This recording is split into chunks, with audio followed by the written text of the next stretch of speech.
Well, the list is long of people who sprang into action when two gondola cars crashed in Vail in 1976. Skiers, doctors, nurses, snowcat drivers, helicopter pilots all rushed in to help.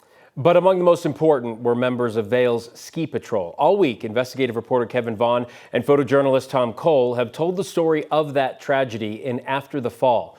Kevin's going to join us in just a few minutes, but first, a look at another aspect of that day. A lot of people acted quickly after two gondola cars smashed into the side of Vail Mountain on March 26, 1976. Among the most important, the people in the red jackets, Vail's ski patrol. The minutes after the accident are spotty for Jack Manley, his back and one leg badly broken.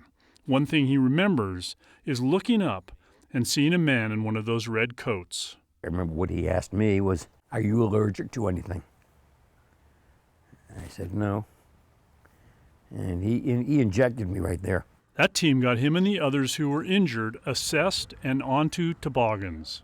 I can picture us coming down the slope, this guy taking me down to the bottom of the mountain. Once the injured were evacuated, the ski patrol's work intensified. 31 occupied gondola cars hung on the line. Car 67, with 6 people inside, was held aloft by a single strap of steel about 1/8 of an inch thick. Within 45 minutes, ski patrollers were moving down the cables, lowering stranded skiers one at a time with ropes and harnesses. In all, 176 rescues, taking 7 hours. At no time did you have any fear about coming down then? Only when I first started. I don't want to be in the paratroopers. 176 people, most of whom did not know what had happened, but were thankful nonetheless. And everybody was calm, and I've never been so impressed with how smoothly everything was done. 50 years later, the 3 remaining survivors from the cars that fell share that sentiment. I would say thank you to them. I don't think I've said that, or kudos to the ski patrol, because I think they did a phenomenal job that morning. Kevin, you know what, we spoke earlier how invested a lot of us are in this series. It's getting a lot of attention. What is your reaction to all that? I know you and Tom Cole put a lot of heart and time into this. I mean, you know, I thought this was a great story from the get-go, but it's been heartening to see and hear from so many people that are interested in it, and particularly people that are glad that this incident, this tragedy, is not being forgotten, that the people that went through it are being remembered.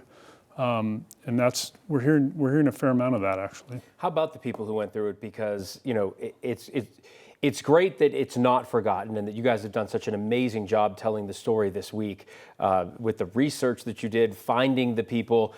Watching it is one thing, but how about these folks who through your story, we know haven't really talked about it that much? Yeah, I actually talked to Greg Dietrich this morning about I needed to check a detail on one thing, and he said that as hard as it was to talk about this, it's also been freeing, because he said he felt like all these emotions and all these thoughts and memories had been bottled up in him for 50 years.